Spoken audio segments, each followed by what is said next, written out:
ಶರಣು ಶರಣಾರ್ಥಿ.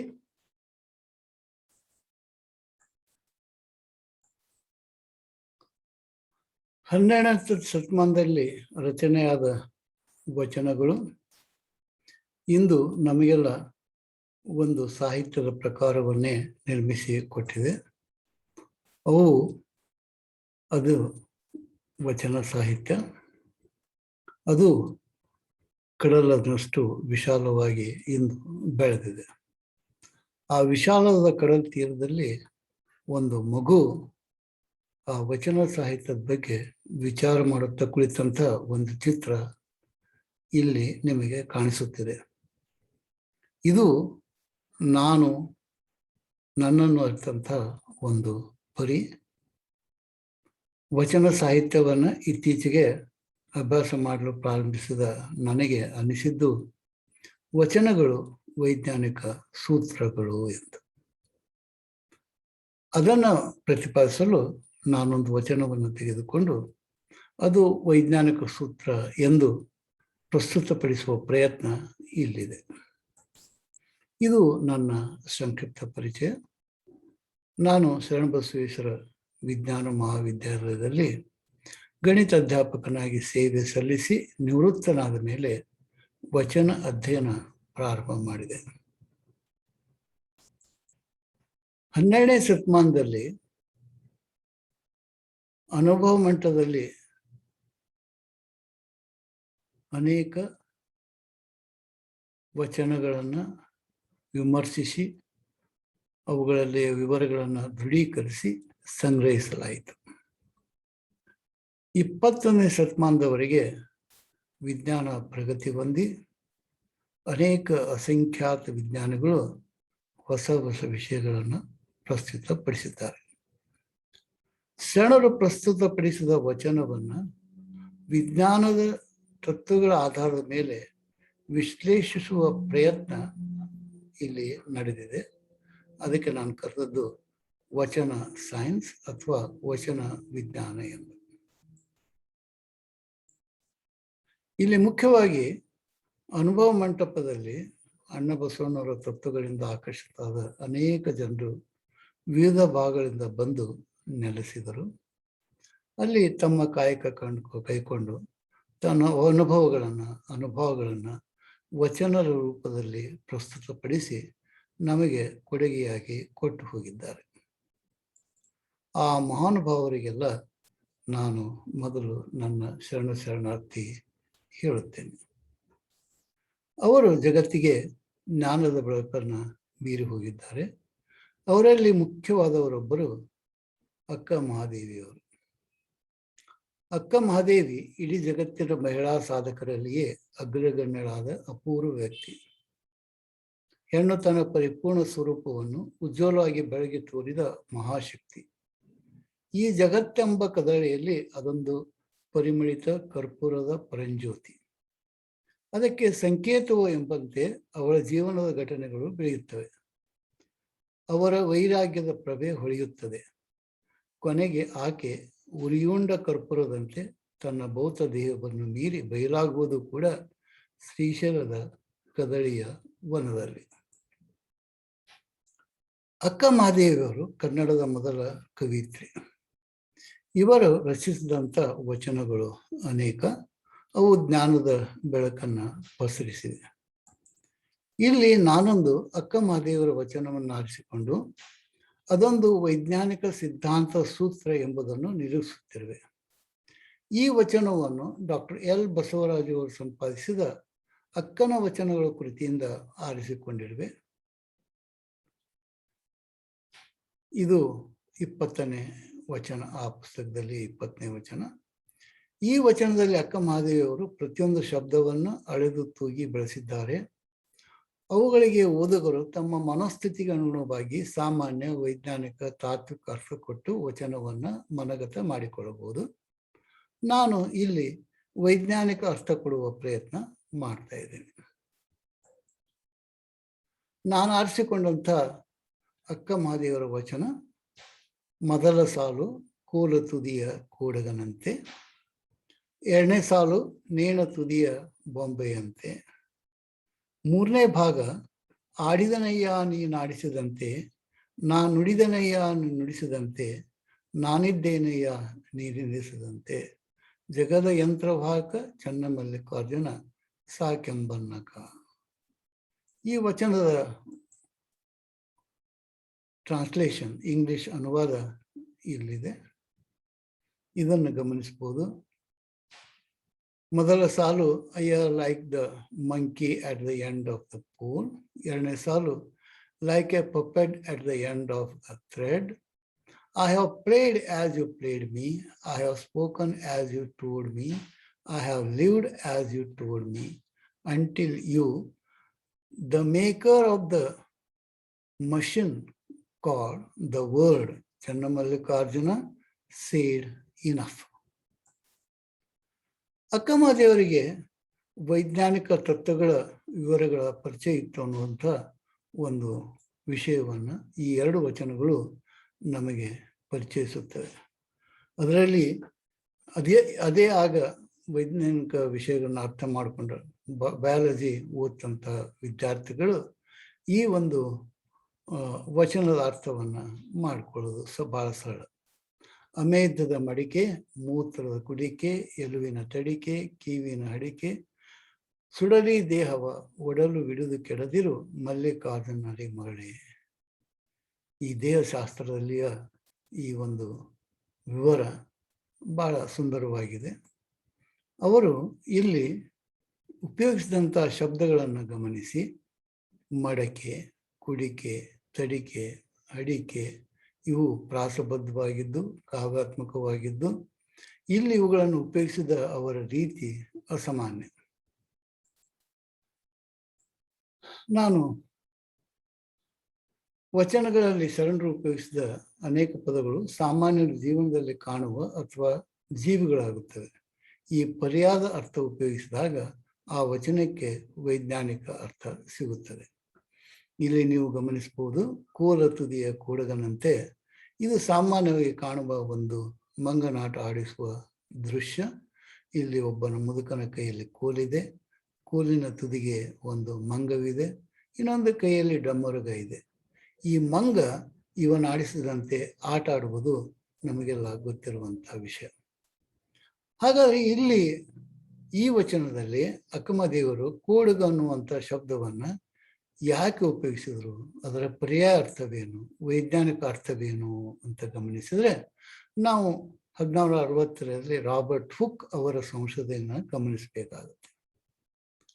ಅವರು ಸೂಕ್ಷ್ಮ ದರ್ಶಕ ಯಂತ್ರವನ್ನು ಕಂಡುಹಿಡಿದ್ರು.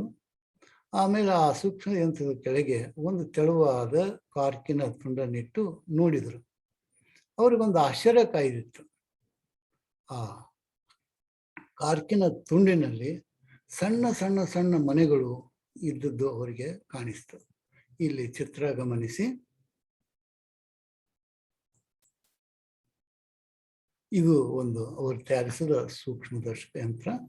ಇಲ್ಲಿ ಒಂದು ಕಾರ್ಕೆಟ್ ನೋಡಿದಾಗ ಅದು ಕಂಡದ್ದು ಹೀಗೆ. ಅಲ್ಲಿ ನೀವು ಗಮನಿಸಬೇಕಾದದ್ದು ಈ ಸಣ್ಣ ಸಣ್ಣ ಸಣ್ಣ ಜೇನ ಗೂಡಿನಲ್ಲಿರ್ತಕ್ಕಂಥ ಮನೆಗಳಂತೆ ಇರುವಂಥ ಸಣ್ಣ ಸಣ್ಣ ಈ ಖೂಲಿಗಳು, ಈ ರೂಮ್ಗಳು. ಈ ರೂಮ್ಗಳಿಗೆ ಅವರು ಸೆಲ್ ಅಂತ ಕರೆದ್ರು. ಅದು ಮನುಷ್ಯನ ಜೀವಕೋಶ ಹೇಗಿರುತ್ತೆ ಅನ್ನುವ ಚಿತ್ರ ಇಲ್ಲಿದೆ. ಇದರಲ್ಲಿ ಮಧ್ಯದಲ್ಲಿ ಒಂದು ಕೋಶ ಕೇಂದ್ರ ಇದೆ, ಆಮೇಲೆ ಕೋಶ ದ್ರವ್ಯ ಇದೆ. ಕೋಶ ದ್ರವ್ಯದಲ್ಲಿ ಅನೇಕ ವಸ್ತುಗಳು ತೇಲಾಡ್ತಾ ಇದ್ದಾವೆ. ಹೊರಗೆ ಕೋಶ ಪೊರೆ ಇದೆ. ಈ ಜೀವಕೋಶ ಇಂದು ತಿಳಿದ ಎಲ್ಲ ಜೀವಿಗಳಿಗೂ ಮೂಲಭೂತ ರಾಚನಿಕ ಕಾರ್ಯಭಾರದ ಮತ್ತು ಜೈವಿಕ ಘಟಕ. ಜೀವಕೋಶವು ತನ್ನನ್ನೇ ತಾನು ನಕಲು ಮಾಡಿಕೊಳ್ಳಬಲ್ಲ ಜೀವದ ಕನಿಷ್ಠ ಘಟಕ. ನೀವು ಇನ್ನೊಂದು ಚಿತ್ರ ಇಲ್ಲಿ ನೋಡ್ಬೋದು.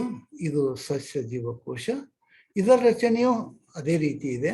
ಕೋಶ ಪೊರೆ ಇದೆ, ಕೋಶ ದ್ರವ್ಯ ಇದೆ, ಒಳಗೆ ಕೋಶ ಕೇಂದ್ರವಿದೆ. ಸೂಕ್ಷ್ಮದರ್ಶಕ ಯಂತ್ರದಲ್ಲಿ ಗಮನಿಸಿದಾಗ ಮಾನವ ಸುಮಾರು 200 ವಿಧದ 10 ರಿಂದ 50 ಟ್ರಿಲಿಯನ್ ಜೀವಕೋಶಗಳಿಂದ ಆಗಿರ್ಬೋದು ಗೊತ್ತಾಗುತ್ತದೆ. ಅತಿ ದೊಡ್ಡ ಸಂಖ್ಯೆ 10 ರಿಂದ 50 ಟ್ರಿಲಿಯನ್ ಜೀವಕೋಶಗಳು. ಅದಕ್ಕಾಗಿಯೇ ನಾವು ಹೇಳೋದು ಲೈಫ್ ಈಸ್ ಸೆಲ್ಲಾರ್. ಈ ದೇಹ ಜೀವಕೋಶಮಯ. ಇಂಗ್ಲಿಷ್ನಲ್ಲಿ ಇದನ್ನೇ ವಿವರಿಸುವುದು, cell is the smallest unit of life. It is the basic structural, functional and biological unit of the living organism. ಇಲ್ಲಿ ಒಂದು ಮಹತ್ವದ ತತ್ವಗಳನ್ನು ವಿಜ್ಞಾನಿಗಳು ಹೇಳಿದ್ದಾರೆ. ಅದು ಜೀವಕೋಶವು ಇನ್ನೊಂದು ಅಸ್ತಿತ್ವದಲ್ಲಿರುವ ಜೀವಕೋಶದಿಂದ ಮಾತ್ರ ಉತ್ಪಾದನೆಯಾಗಬಲ್ಲದು. ಈಗ ನಾವು ಇಲ್ಲಿ ಒಂದು ಗಮನಿಸಬೇಕಾದ ಅಂಶ, 200ರಿಂದ ಹೆಚ್ಚು ವಿವಿಧ ಬಗೆಯ ಜೀವಕೋಶಗಳು ಏನು ಕೆಲಸ ಮಾಡ್ತಾವು ಅಂದ್ರೆ, ಒಬ್ಬ ಮಾನವ ದೇಹ ಮಾಡುವಂಥ ಎಲ್ಲ ಕೆಲಸಗಳನ್ನು ಪ್ರತಿ ಜೀವಕೋಶವು ಮಾಡುತ್ತದೆ. ಈ ಮಾನವ ಮಾಡುವಂಥ ಕೆಲಸಗಳು movement, reproduction, response to external stimuli, nutrition, excretion, respiration and growth. ಪ್ರತಿ ಜೀವಕೋಶವು ಇವೆಲ್ಲ ಕೆಲಸಗಳನ್ನು ಮಾಡುತ್ತದೆ ಅನ್ನೋದು ಗಮನಿಸಬೇಕಾದ ಅಂಶಗಳು. ಈ ಜೀವಕೋಶಗಳ ಪ್ರಮುಖ ಕಾರ್ಯಗಳನ್ನು ಇಲ್ಲಿ ಹೇಳ್ತಾ ಇದ್ದೀವಿ. ರಚನೆ ಮತ್ತು ಆಧಾರವನ್ನು ಒದಗಿಸುತ್ತದೆ, ಬೆಳವಣಿಗೆಗೆ ಬೇಕಾದ ಜೈವಿಕ ವಿಭಜನೆಯನ್ನು ಒದಗಿಸುತ್ತದೆ, ರಾಸಾಯನಿಕಗಳ ಸಾಗಾಣಿಕೆ ಅವಕಾಶ ನೀಡುತ್ತದೆ, ಶಕ್ತಿಯ ಉತ್ಪಾದನೆ ಮಾಡುತ್ತದೆ, ಸಂತಾನೋತ್ಪತ್ತಿಗೆ ಸಹಾಯ ಮಾಡುತ್ತದೆ. ಇದು ಪ್ರತಿಯೊಂದು ಜೀವಕೋಶಗಳು ಮಾಡುವಂಥ ಕೆಲಸ. 10ರಿಂದ 50 ಟ್ರಿಲಿಯನ್ ಜೀವಕೋಶಗಳೆಲ್ಲ ಈ ಕೆಲಸಗಳನ್ನು ಮಾಡುತ್ತವೆ. ಇಲ್ಲಿ ಡಾಕ್ಟರ್ ಬ್ರೂಸ್ ಲಿಪ್ಟನ್ ಅನ್ನುವಂಥವ್ರು ಒಂದು ವಿಡಿಯೋ ಮಾಡಿದ್ದಾರೆ. ಆ ವಿಡಿಯೋ ಅವರ ಒಂದು ಧ್ವನಿಯಲ್ಲಿ ಅವರ ಪ್ರಸ್ತುತಿಯಲ್ಲಿ ನೋಡೋಣ. Interesting point I used to teach them is this: there is no new function in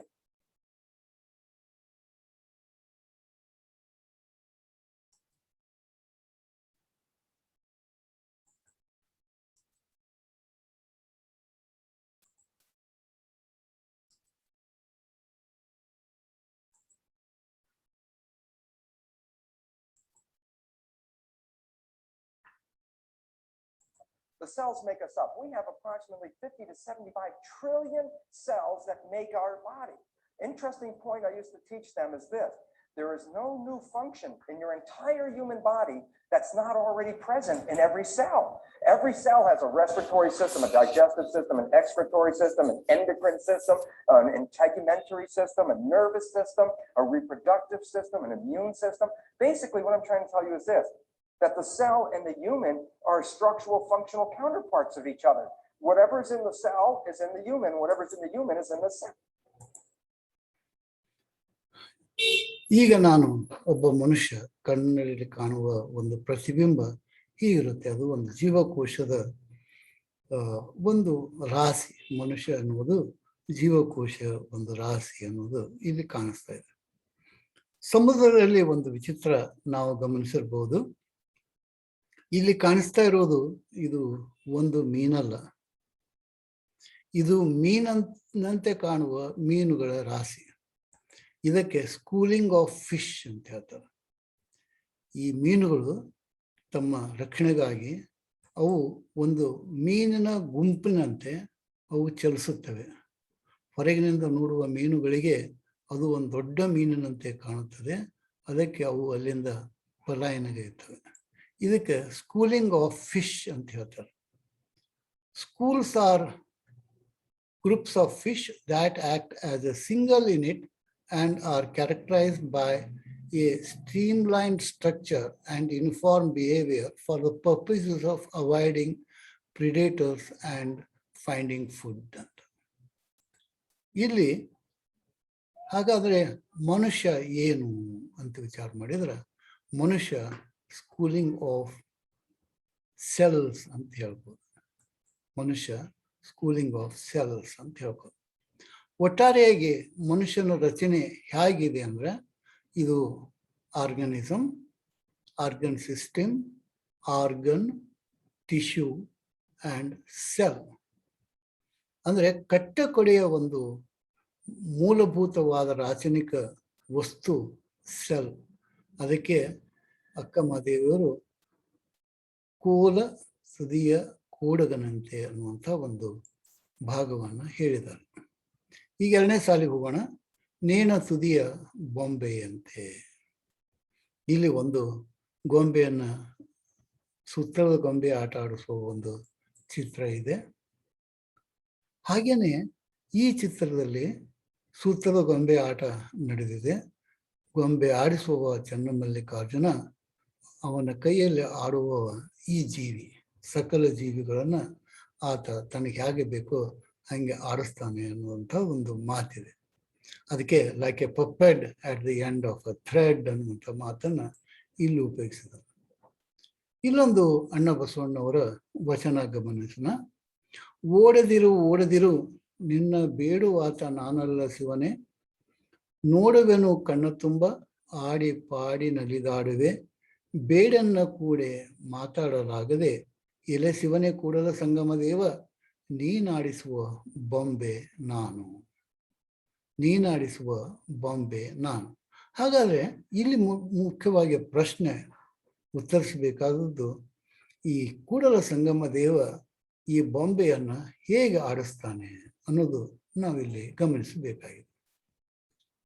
ಈಗ ಈ ಬೊಂಬೆ ಅನ್ನುವ ಶಬ್ದವನ್ನ ಅಕ್ಕಮಹಾದೇವಿಯವರು ಯಾವ ಅರ್ಥದಲ್ಲಿ ಉಪಯೋಗಿಸಿದ್ದಾರೆ, ಇದರ ಪರ್ಯಾಯ ವೈಜ್ಞಾನಿಕ ಶಬ್ದ ಯಾವುದು ಅನ್ನೋದನ್ನ ನಾವಿಲ್ಲಿ ಗಮನಿಸಬೇಕು. ಅದಕ್ಕೆ ಸ್ವಲ್ಪ ವೈಜ್ಞಾನಿಕ ಬೆಳವಣಿಗೆಯನ್ನ ನಾವು ಗಮನಿಸಬೇಕಾಗುತ್ತದೆ. ನಮ್ಮ ಕರ್ನಾಟಕ ರಾಜ್ಯದ ಮಹರ್ಷಿ ಕರ್ನಾಡ್ ಅನ್ನುವಂಥ ಒಬ್ಬ ಋಷಿ ಸುಮಾರು 2500 ವರ್ಷಕ್ಕಿಂತ ಮೊದಲು ಅವನು ಕೆಲವು ಸಂಶೋಧನೆಗಳನ್ನು ಮಾಡಿದ. ಅದರಲ್ಲಿ ಅವನು ಹೇಳಿದ್ದು, the smallest indivisible form of matter is ಪರಮಾಣು.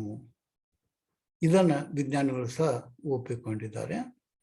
ಅಂದರೆ ಕಣಾದವರು ಹೇಳೋದು, ವಸ್ತುಗಳ ಅತಿ ಸಣ್ಣ ರೂಪವೆಂದರೆ ಪರಮಾಣು ಮತ್ತು ಪರಮಾಣುಗಳು ಅವಿಭಾಜ್ಯ. All matter is composed of atoms that are indivisible ಅಂತ ಅವರು 2500 ವರ್ಷಗಳಿಂದ ಹೇಳಿದರು. ಅದನ್ನೇ ಈ ವಿಶ್ವದ ಎಲ್ಲರೂ ನಂಬಿಕೊಂಡಂತ ಬಂದರು.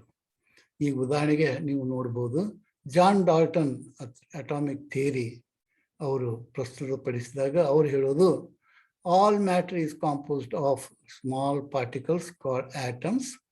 All atoms of a given elements are like. Compounds are formed when different atoms combine in fixed proportions. A chemical reaction involves the rearrangement of atoms ಅಂತ ಹೇಳಿದರು. ಇದನ್ನು 19ನೇ ಶತಮಾನದವರೆಗೂ ನಂಬಿಕೊಂಡು ನಾವು ಬಂದಿದ್ದು. ಇಲ್ಲಿ ಒಂದು ಗಮನಿಸಬೇಕಾದ ಮುಖ್ಯವಾದ ಅಂಶ ಇದೆ. 12ನೇ ಶತಮಾನದಲ್ಲಿ, ಅಂದರೆ ಕಣಾದ್ ಹೇಳಿದ ಸುಮಾರು 1500 ವರ್ಷಗಳ ಹಿಂದೆ ಶಿವಯೋಗಿ ಸಿದ್ದರಾಮೇಶ್ವರರು ತಮ್ಮ ಒಂದು ವಚನ ಭಾಗದಲ್ಲಿ ಹೇಳುವುದು, ಅಣುವಿನೊಳಗೆ ಅಣುವಾಗಿಪ್ಪಿರಿ ಎಲದೇವ ನೀವು, ಮನದೊಳಗೆ ಘನವಾಗಿಪ್ಪಿರಿ ಎಲದೇವ, ಜಗದೊಳಗೆಲ್ಲಿಯೂ ನೀವೆಲ್ಲದಡಂಟೆ. ಇಲ್ಲಿ ಅವರು ಒಂದು ಮಾತು ಹೇಳಿದ್ರು, ಅಣುವನ್ನು ವಿಭಾಗಿಸಲಿಕ್ಕೆ ಸಾಧ್ಯ, ಅಣುವಿನಲ್ಲಿ ಅಣುವಿನಿಗಿಂತಲೂ ಸಣ್ಣದಾದ ಕಣಗಳಿವೆ ಅಂತ ಹೇಳಿದ್ರು. ಈ ಮಾತನ್ನ ಯಾರೂ ಒಪ್ಕೊಂಡಿದ್ದಿಲ್ಲ, ನಾವು ಹೇಳಲಿಕ್ಕೂ ಹೋಗಿರಲಿಲ್ಲ. ಅದು ಒಂದು ವಿಚಿತ್ರ. ಆದರೆ 1897ರಲ್ಲಿ ಜೆ ಥಾಮ್ಸನ್ ಅಂತ ವಿಜ್ಞಾನಿ ಪರಮಾಣುವಿನ ಒಳಗೆಯೂ ವಿಭಾಗ ಮಾಡಲು ಸಾಧ್ಯವಾಗುವ ಇನ್ನಷ್ಟು ಚಿಕ್ಕ ಚಿಕ್ಕ ಕಣಗಳಿವೆ ಅಂತ ಹೇಳ್ದ. 1897ರಲ್ಲಿ ಅವನು ಹೇಳ್ದ. ಅವನು ಕಂಡುಕೊಂಡ ಆ ಮೊದಲ ಕಣಗಳೇ ಇಲೆಕ್ಟ್ರಾನ್ಗಳು. ಈ ರೀತಿಯಾಗಿ ಸಂಶೋಧನೆ ಮುಂದುವರೆದು ಅನೇಕ ವಿವರಗಳನ್ನು ನಾವು ನೋಡ್ಬೋದು. 12ನೇ ಶತಮಾನದಲ್ಲಿ ಶರಣರು ತಮ್ಮ ವಚನದಲ್ಲಿ ಅಣುಗಳ ವಿವರ ಕೊಟ್ಟಿದ್ದಾರೆ. ಅಣುವಿಂಗೆ ಅಣು, ಮಹತ್ತಿಂಗೆ ಮಹತ್ತಾದ ಮಹಾಲಿಂಗದೊಳಗೆ ಶರಣ ನಿರ್ಪನು. ಅವರು ಹೇಳೋದು, ಅಣುವಿನೊಳಗೆ ಸಣ್ಣ ಕಣವಾಗಿರುವ ಒಂದು ವಸ್ತು ಅವನೇ ಶರಣ ಅಂತ. ಅಲ್ಲಿ ಸಿದ್ದರಾಮೇಶ್ವರರು ದೇವ ಅಂತ ಕರೆದ್ರೆ ಇಲ್ಲಿ ಶರಣ ಎಂದು ಕರೆದಿದ್ದಾರೆ. ಮೋಳಿಗೆ ಮಾರಾಯರ ವಚನ ಭಾಗದಲ್ಲಿ ಆಯಕಾಂತದ ಶಿಲೆ ಲೋಹದಂತಿರಬೇಕು, ಅಣುವಿನೊಳಗಣ ನೀನಿನಂತಿರಬೇಕು.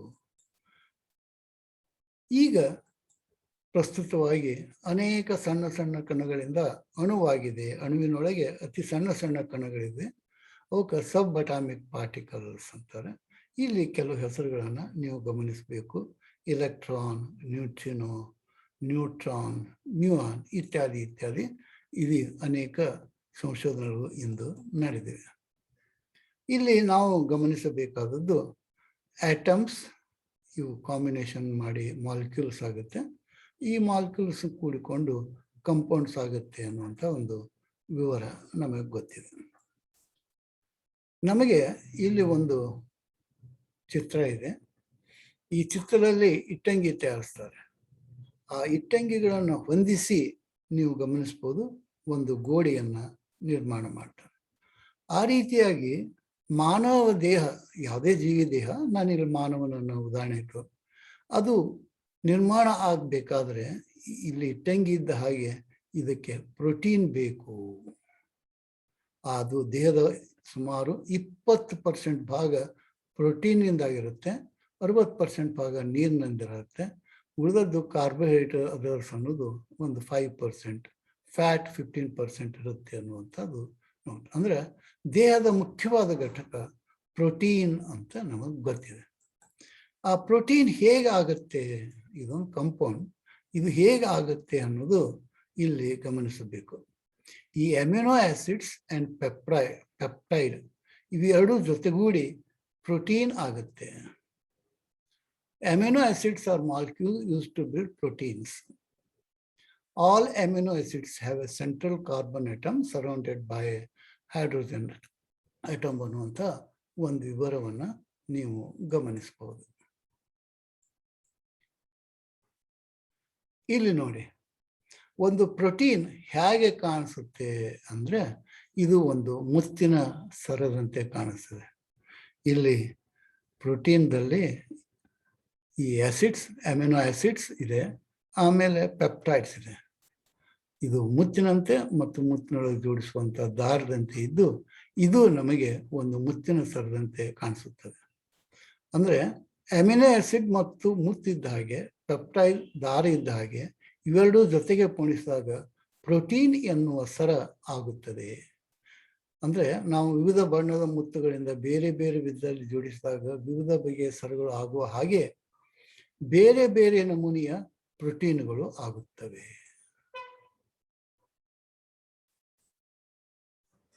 ಇಲ್ಲಿ ನಾವು ಗಮನಿಸಬೇಕಾದದ್ದು 1 ಲಕ್ಷಕ್ಕಿಂತಲೂ ಹೆಚ್ಚು ತರಹದ ಪ್ರೋಟೀನ್ಗಳಿಂದ ಮಾನವ ದೇಹ ರಚನೆಯಾಗಿದೆ.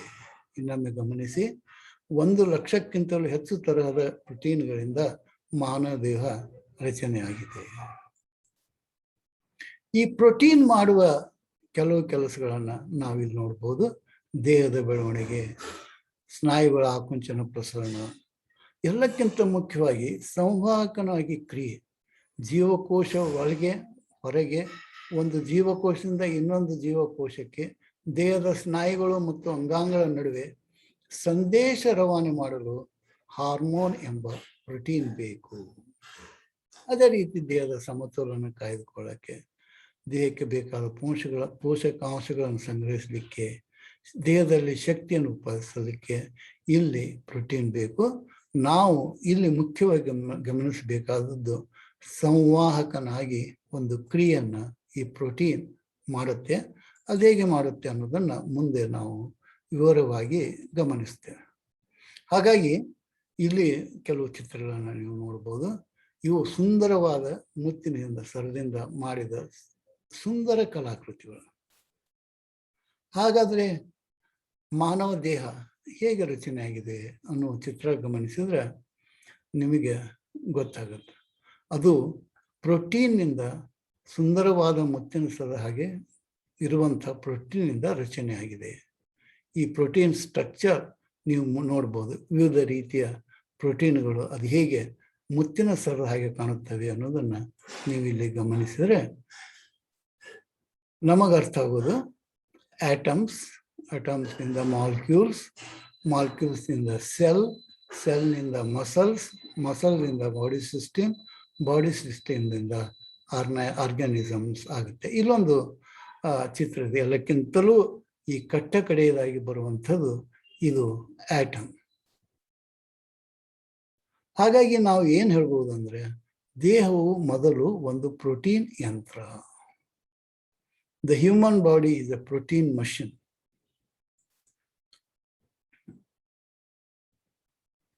ದೇಹವು ಪ್ರೋಟೀನ್ ಯಂತ್ರ. ಇಲ್ಲಿ ಒಂದು ಯಂತ್ರ ಇದೆ. ಇದು ಈ ಹುಡುಗ ಈ ಯಂತ್ರವನ್ನು ಆಡಿಸ್ತಲ್ಲ, ಆ ರೀತಿ ಇದೊಂದು ನಮ್ಮ ಯಂತ್ರ. ನಾವೊಂದು ಯಂತ್ರ, ಇದನ್ನು ಚಲನಮಲ್ಲಿಕಾಸನ ಆಡಿಸುತ್ತಾನೆ ಅನ್ನೋದನ್ನ ನಾವು ಗಮನಿಸ್ಬೋದು. ಇದುವರೆಗೆ ನಾವು ಕಂಡುಕೊಂಡದ್ದು ಆಟಮ್ನಿಂದ molecules, cells, tissues, organ system, ಕಡೆಗೆ ದೇಹ. ಈ ದೇಹ ಹೇಗೆ ಕಾಣಿಸುತ್ತೆ ಅಂದ್ರೆ, ಮುತ್ತಿನಿಂದ ಅಂದ್ರೆ ಪ್ರೋಟೀನ್ನಿಂದ ಮಾಡಿದಂಥ ಒಂದು ಸುಂದರವಾದ ಸರ. ಇದನ್ನೇ ಅಕ್ಕ ಹೇಳಿದ್ದು, ನೇಣ ತುದಿಯ ಬೊಂಬೆ ಅಂತ. ಹಾಗಾದ್ರೆ ಇಲ್ಲಿ ನಮ್ಮನ್ನ ಆಡಿಸುವಂಥ ಈ ಚನ್ನಮಲ್ಲಿಕಾರ್ಜುನನನ್ನ ಅರಿಯುವ ಒಂದು ಪ್ರಯತ್ನ ನಾವು ಮಾಡಬೇಕಾಗಿದೆ. ಇಲ್ಲಿ ಒಂದು ಪ್ರಶ್ನೆಗೆ ಉತ್ತರ ಇದೆ, ನಾವಿರುವುದೆಲ್ಲಿ ಅಂತ. ನಾವಿರುವುದು ವಿಶಾಲವಾದ ಒಂದು ಗ್ರಹ, ಅದಕ್ಕೆ ನಾವು ಭೂಮಿ ಅಂತ ಕರಿತೀವಿ. ಅದರ ವ್ಯಾಸ 12,742 ಕಿಲೋಮೀಟರ್. ನಾವು ವಾಸವಿರುವ ಗ್ರಹ ಸೂರ್ಯಮಂಡಲದಿದೆ.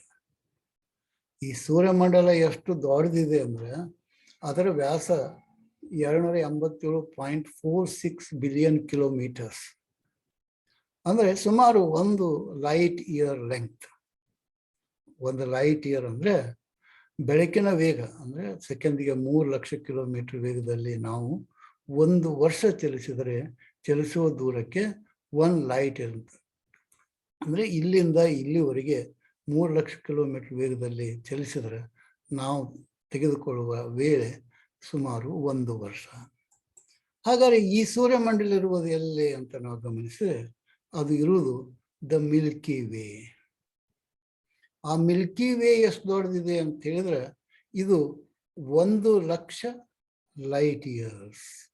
ಈ ದಂಡೆಯಿಂದ ಈ ದಂಡೆಗೆ ಬೆಳಕಿನ ವೇಗದಲ್ಲಿ ನಾವು ಚಲಿಸಿದ್ರೆ ಸುಮಾರು 1 ಲಕ್ಷ ವರ್ಷಗಳಲ್ಲಿ ಅಲ್ಲಿಗೆ ಬಂದು ನಾವು ತಲುಪ್ತೇವೆ. ಇನ್ನು ಮುಂದೆ ಈ ಕ್ಷೀರಪಥ ಬ್ರಹ್ಮಾಂಡ ಇರುವುದು ಎಲ್ಲಿ? ನಮ್ಮ ವಿಶ್ವದಲ್ಲಿ. ಇದು ಕ್ಷೀರಪಥ, ಇದು ಒಂದು ಕಣದಂತೆ ಕಾಣಿಸುತ್ತೆ. ಇದು ನಮ್ಮ ವಿಶ್ವ.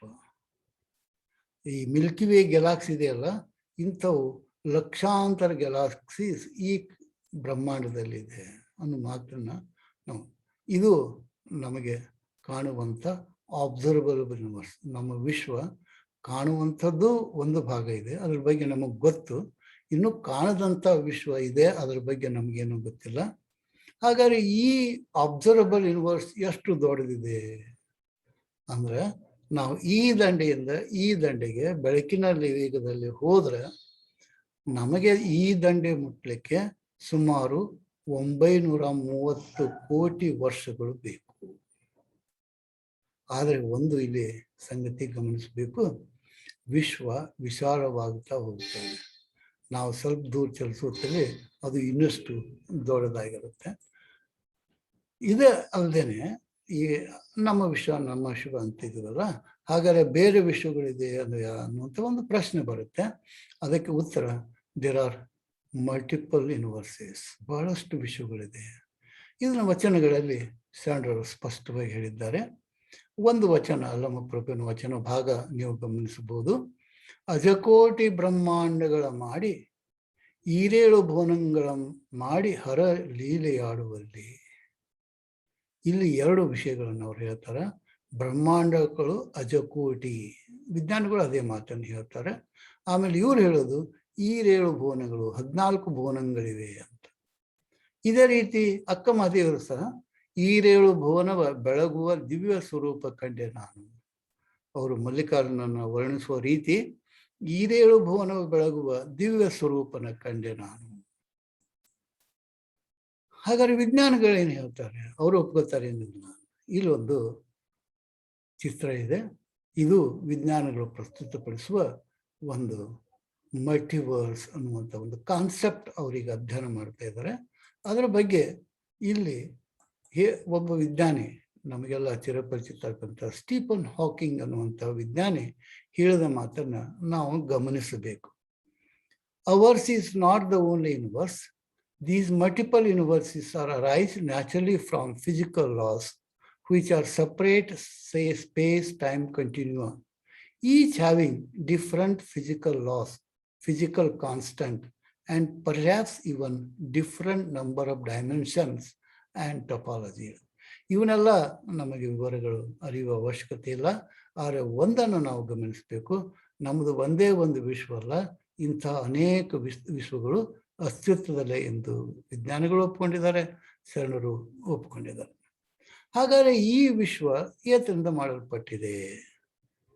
ಬಸವಣ್ಣರು ಹೇಳ್ತಾರೆ, ಮಡಿಕೆ ಮಾಡುವಡೆ ಮಣ್ಣೆ ಮೊದಲು ಅಂತ. ಆ ರೀತಿ ಈ ವಿಶ್ವ ಮಾಡುವಾಗ, ವಿಶ್ವ ತಯಾರು ಮಾಡ್ಬೇಕಾದ್ರೆ ಯಾವ ವಸ್ತು ನಮ್ಗೆ ಬೇಕು ಅಂತ ವಿಜ್ಞಾನಿಗಳು ಹೇಳೋದು ಡಾರ್ಕ್, ಇಲ್ಲಿದೆ ನೋಡಿ, ಒಂದು 96% ಡಾರ್ಕ್ ಮ್ಯಾಟರ್ ಮತ್ತು ಡಾರ್ಕ್ ಎನರ್ಜಿ.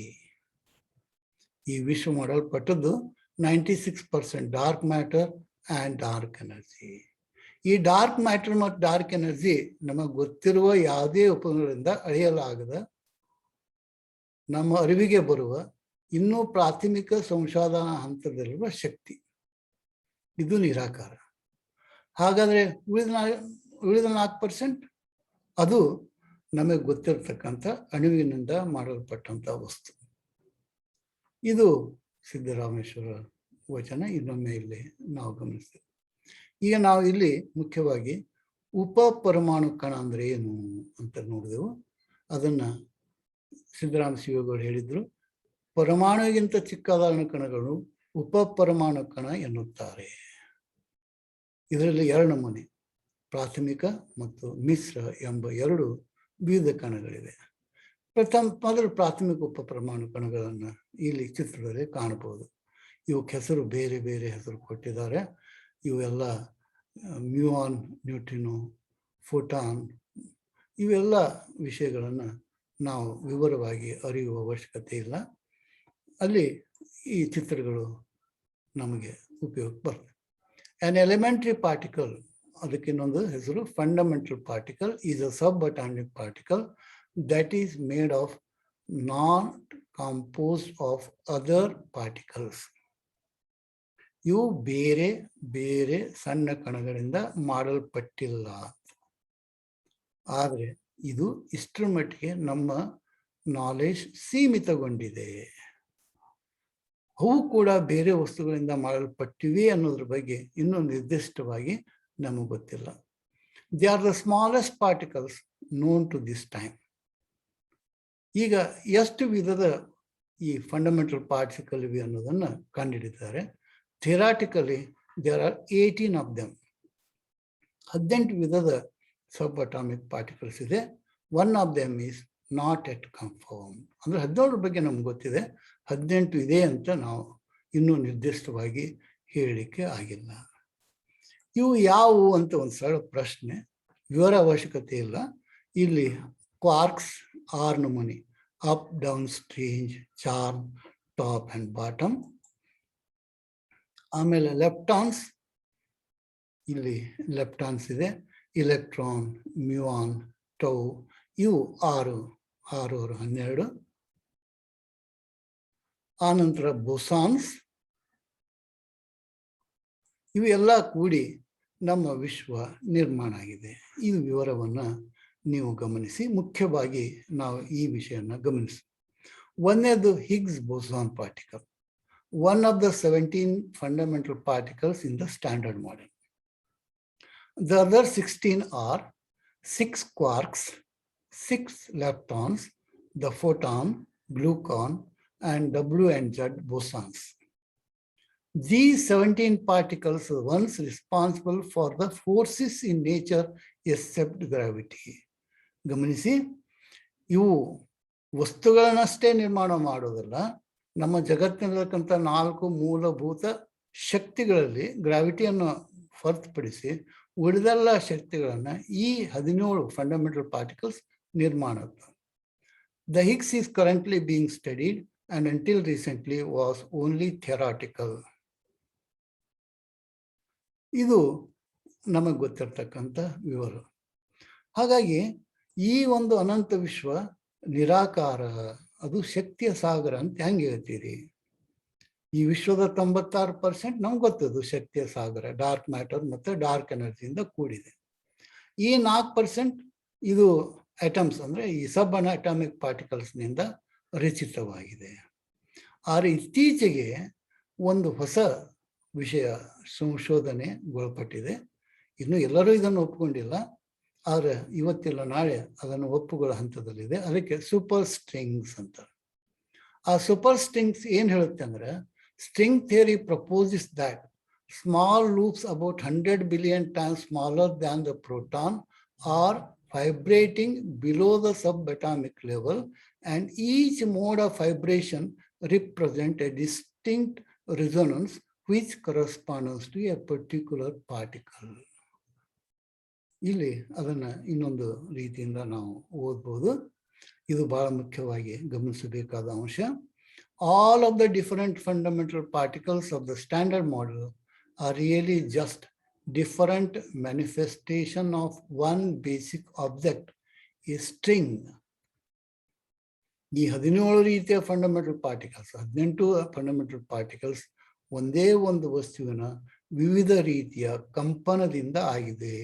ಆ ವಸ್ತುವಿಗೆ ಸ್ಟ್ರಿಂಗ್ಸ್ ಅಂತ ಹೇಳ್ತಾರೆ ಅಂತ ಇಲ್ಲಿ ಒಂದು ತತ್ವ ಇದೆ. ಇದನ್ನು ನಾವು ಇಲ್ಲಿ ನೋಡ್ಬೋದು. Thus we could magnify a quantum particle, ಅದಕ್ಕೆ ಕಲಾತೀತ. We would see a tiny, ಅದು ಬಿಂದು, vibrating string, ನಾದ. ಇಲ್ಲಿ ಮುಖ್ಯವಾಗಿ ನಾವು ಗಮನಿಸಬೇಕಾದದ್ದು 3 ಶಬ್ದಗಳನ್ನು, ನಾದು, ಬಿಂದು, ಕಲಾತೀತ ಒಳಗೊಂಡಂಥ ಸ್ಟ್ರಿಂಗ್ ಅನ್ನುವ ವಸ್ತುವಿನಿಂದ ಜಗತ್ತು, ಈ ವಿಶ್ವ ನಿರ್ಮಾಣ ಆಗಿದೆ. ಹಾಗಾದ್ರೆ ಈ ಸ್ಟ್ರಿಂಗ್ ಏನದು? ಇದೊಂದು ಶಕ್ತಿಯ ತುಣುಕು.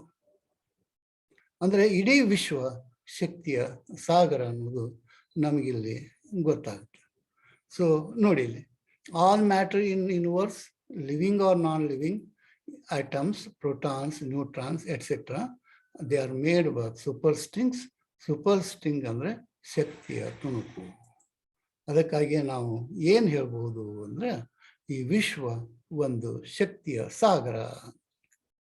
ಶರಣರು ಇದನ್ನೇ ಅವರು ತಮ್ಮ ವಚನಗಳಲ್ಲಿ ಪ್ರಸ್ತುತಪಡಿಸಿದ್ದಾರೆ. ಅವರು ಹೇಳೋದು, ಆ ವಚನಗಳಲ್ಲಿ ಮ್ಯಾಟರ್ ಬಗ್ಗೆ ಹೇಳಿದ್ದಾರೆ, ಐಟಮ್ಸ್ ಬಗ್ಗೆ ಹೇಳಿದ್ದಾರೆ, ನ್ಯೂಟ್ರಾನ್ಸ್ ಬಗ್ಗೆ ಹೇಳಿದ್ದಾರೆ, ಎಲಿಮೆಂಟ್ರಿ ಪಾರ್ಟಿಕಲ್ಸ್ ಬಗ್ಗೆ ಹೇಳಿ ಕಡೆಗೆ ಸ್ಟ್ರಿಂಗ್ ಥಿಯರಿಯ ಬಗ್ಗೆನೂ ಅವ್ರು ಹೇಳ್ತಾರೆ. ಅದಕ್ಕೆ ಅಣ್ಣ ಬಸವಣ್ಣವರ ಒಂದು ವಚನ ಸಾಕ್ಷಿ. ಆ ವಚನದಲ್ಲಿ ಅಣ್ಣ ಬಸವಣ್ಣ ಹೇಳೋದು, ನಾದ ಬಿಂದು ಕಳಾತೀತ ಆದಿ ಆಧಾರ ನೀನೇ ಅಯ್ಯ. ಹಾಗಾಗಿ ನಾವಿಲ್ಲಿ ಏನು ಹೇಳ್ಬೋದು ಅಂದ್ರೆ, ಈ ವಿಶ್ವವು ನೃತ್ಯ ಮಾಡುವ ಶಕ್ತಿಯ ತರಂಗಗಳ ಸಮುದಾಯ.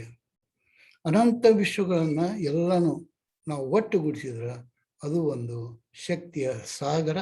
ಆ ಸಾಗರಕ್ಕೆ ಅಕ್ಕ ಮಹಾದೇವರು ಇಟ್ಟ ಹೆಸರು Channamallikarjuna.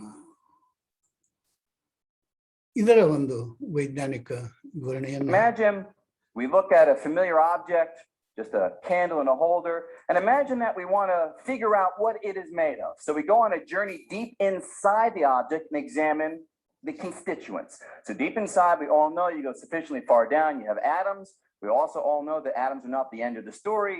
They have little electrons that swarm around a central nucleus with neutrons and protons. Even the neutrons and protons have smaller particles inside of them, known as quarks. That is where conventional ideas stop. Here is the new idea of string theory. Deep inside any of these particles, there is something else. The something else is this dancing filament of energy. It looks like a vibrating string. That's where the idea of string theory comes from. And just like the vibrating strings that you just saw in a cello can vibrate in different patterns, these can also vibrate in different patterns. They don't produce different musical notes. Rather, they produce the different particles making up the world around us. A vibrating energy, vibrating in different frequencies. The different frequencies produce the different particles. The different particles are responsible for all the richness in the world around us. And there you see unification, because matter particles, electrons and quarks, radiation particles, photons, gravitons, are all built up from one entity. So matter and the forces of nature all are put together under the rubric of vibrating strings. And imagine. ಈಗ ನಾವು ಮುಂದಿನ ಭಾಗಕ್ಕೆ ಬರ್ತೀವಿ. ಅಲ್ಲಿ ನೀವು ಗಮನಿಸಬೇಕಾದ ಒಂದು ಅಂಶ, ಆಡಿದ ನಯ್ಯ ನೀನಾಡಿಸದಂತೆ. ಇಲ್ಲಿ ಮುಖ್ಯವಾಗಿ ನಾವು ಸಿದ್ಧ ಮಾಡಬೇಕಾಗಿರೋದು, ತೋರಿಸಬೇಕಾಗಿರೋದು, ಅದೇಗೆ ಚೆನ್ನಮಲ್ಲಿಕಾರ್ಜುನ ಹೇಳಿದಂತೆ ನಾವೆಲ್ಲ ಕೆಲಸ ಮಾಡ್ತೀವಿ, ಅವ ಹೇಳ್ದಂಗೆ ನಾವು ನಡೀತೀವಿ ಅನ್ನೋದನ್ನ ಇಲ್ಲಿ ಪ್ರಸ್ತುತಪಡಿಸ್ಲಿಕ್ಕೆ ನಾನು ಪ್ರಯತ್ನ ಪಡ್ತಾ ಇದ್ದೀನಿ. ಇಲ್ಲಿ ಒಂದು ಚಿತ್ರ ಇದೆ, ಇದು ಮನುಷ್ಯನ ಚಿತ್ರ, ಇದು ಮನುಷ್ಯನ ಮಿದುಳು. ಈಗ ಒಂದು ಪ್ರಶ್ನೆ ಇದೆ, ಈ ಮನುಷ್ಯನ ಮಿದುಳನ್ನ ಹೊರಗೆ ತೆಗೆದ್ರೆ ಏನಾಗುತ್ತೆ? ನಿಮ್ಗೆಲ್ಲರಿಗೂ ಗೊತ್ತಿರುವಂತೆ ಮಿದುಳು ಇಲ್ದಿದ್ರೆ ಆಗೋದು ಸಾವು. ಅದನ್ನೇ ಇಲ್ಲಿ ನಾವು ಹೇಳೋದು, ಈ ಮೆದುಳು ಇದು ಮಾನವನ ನಿಯಂತ್ರಣ ಕೇಂದ್ರ. Human brain is the controlling centre of the human. ಇದರದ ಒಂದು ವಿಡಿಯೋ ಇಲ್ಲಿದೆ, ಜಸ್ಟ್ I'll ಗಮನಿಸಿ. ask you a simple question. And the question is this: if I take the brain out of any living organism, what is the immediate and necessary consequence of that action? Death. Absolutely, it's going to die. I'll ask you. ಈಗ ಈ ಚಿತ್ರವನ್ನು ಗಮನಿಸಿ. ಇದೊಂದು ಜೀವಕೋಶ, ಇದಕ್ಕೆ ನಾವು ಕೋಶ ಕೇಂದ್ರ ಅಂತೀವಿ. ಇಲ್ಲಿ ಜೀನ್ಸ್ ಇದೆ ಅನ್ನೋದನ್ನು ಗೊತ್ತು. ಇದನ್ನು ಹೊರಗೆ ತೆಗೆದ್ರೆ ಏನಾಗುತ್ತೆ? ಜೀವಕೋಶದಿಂದ ಕೋಶ ಕೇಂದ್ರವನ್ನು ಹೊರಗೆ ತೆಗೆದ್ರೆ ಏನಾಗುತ್ತೆ? ಅದಕ್ಕೆ ಉತ್ತರ ಇಲ್ಲಿದೆ. Cell without nucleus lives normally for a long time. ಕೋಶ ಕೇಂದ್ರವಿಲ್ಲದ ಜೀವಕೋಶ ಬಹಳ ದಿನ ಜೀವಿಸುತ್ತದೆ. ಇಲ್ಲಿ ಹಾಗಾದ್ರೆ ಮೂಲವಾದ ಪ್ರಶ್ನೆ, ಜೀವಕೋಶನ ನಿಯಂತ್ರಿಸುವುದು ಕೋಶ ಕೇಂದ್ರ ಅಲ್ಲ ಅಂದಂಗಾಯ್ತು. ಹಾಗಾದ್ರೆ ಜೀವಕೋಶ ನಿಯಂತ್ರಿಸುವ ಭಾಗ ಯಾವುದು? ನಾವೀಗ ಉತ್ತರಿಸಬೇಕಾದ ಈ ಪ್ರಶ್ನೆ. ಇದಕ್ಕೆ ಉತ್ತರ ಇರೋದು, ಕೋಶ ಕೇಂದ್ರ ಜೀವಕೋಶದ ನಿಯಂತ್ರಕ ಅಲ್ಲ. ಇದು ಹಾಗಾದರೆ ನಿಯಂತ್ರಕನಾರು? ಈ ಪ್ರಶ್ನೆಗೆ ಉತ್ತರನ ನಾವಿಲ್ಲಿ ಕಂಡುಕೊಳ್ಳೋ ಪ್ರಯತ್ನ ಮಾಡ್ತೀವಿ. ಈ ಪ್ರಶ್ನೆ ಇಲ್ಲಿ ಡಾಕ್ಟರ್ ಬ್ರೂಸ್ ಲಿಪ್ಟನ್ ಅವ್ರು ಕೇಳ್ತಾರೆ. Well, if the nucleus is the brain of the cell, by definition, the cell is going to die. Here's the reality. I remove the brain from any organism and the organism dies. But if I go to the nucleus and remove the nucleus from the cell is totally unaffected by it.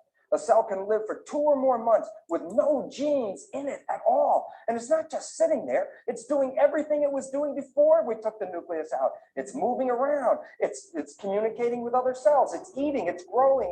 It's able to eliminate waste and build up its structure. It recognizes toxins and moves away from them. Recognizes food, moves toward that. Basically, what am I telling you? I take all the genes out of the cell and I alter the behavior in no way. So what? ಇಲ್ಲಿ ಒಂದು ಹೊಸ ವಿಷಯ ಪ್ರಸ್ತಾಪಿಸಲ್ಪಟ್ಟಿದೆ. ಅದಕ್ಕೆ epigenetics ಅಂತ. ಈ Bruce H Lipton ಅವರ ಒಂದು ಸಂಶೋಧನೆಯ ನಂತರ ಅವರು ಬರೆದ ಒಂದು ಪುಸ್ತಕ ಬಯಾಲಜಿ ಆಫ್ ಬಿಲೀಫ್. ಇನ್ನು ಅದರ ಬಗ್ಗೆ ವಿವಿಧ ಅಭಿಪ್ರಾಯಗಳಿವೆ, ಒಮ್ಮತ ಮೂಡಿಲ್ಲ. He produced breakthrough studies on the cell membrane, which revealed that this outer layer of the cell was an organic homologue of a computer chip, the cell's equivalent of brain. ಅವರು ಈ ಕೋಶ ಪೊರೆ ಏನಿದೆ ಅದು ಈ ಜೀವಕೋಶವನ್ನು ನಿಯಂತ್ರಿಸಿದೆ ಎಂದು ಸಿದ್ಧಪಡಿಸಲಿಕ್ಕೆ ಪ್ರಯತ್ನ ಪಟ್ಟರು. ಇನ್ನು ಅದರ ಬಗ್ಗೆ ಭಿನ್ನಾಭಿಪ್ರಾಯಗಳು ಇದ್ರೂ ನಾವು ಇದನ್ನು ಒಪ್ಪಿಕೊಳ್ಳುವಂಥ ಸಾಧ್ಯತೆ ಇದೆ.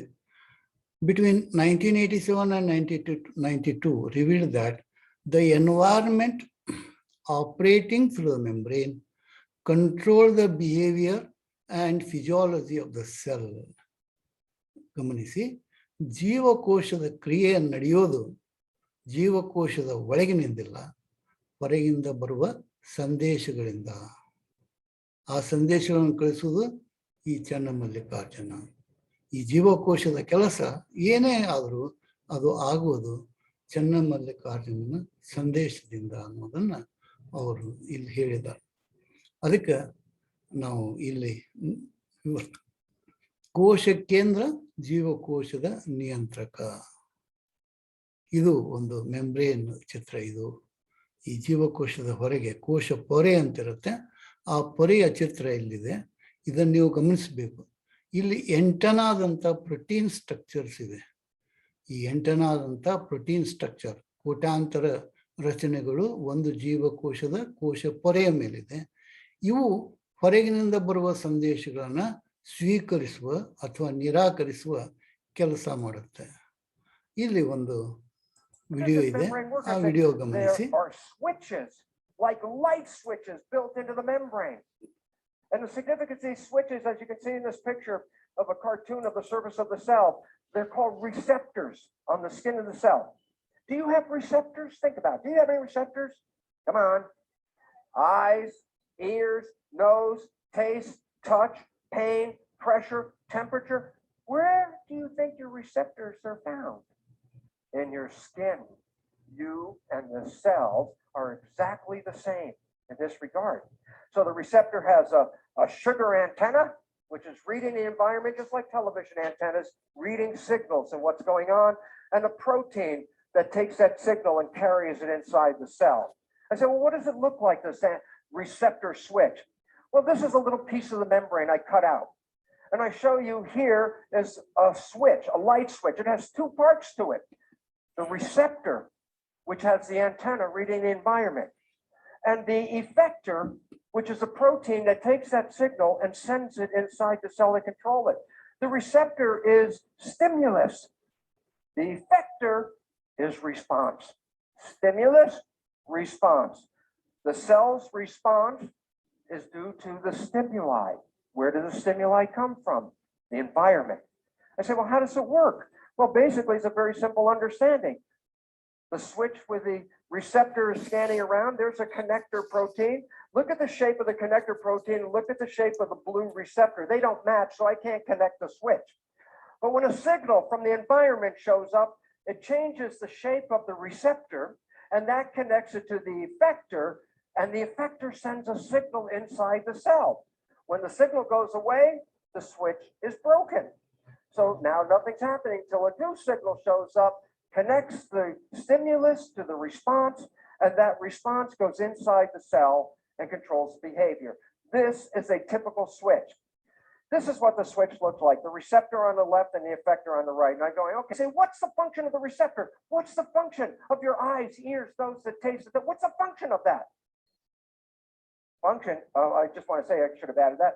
This is not, I show you one switch. There are 100,000 receptors on the surface. So a cell is responding to 100,000 pieces of information coming in every second.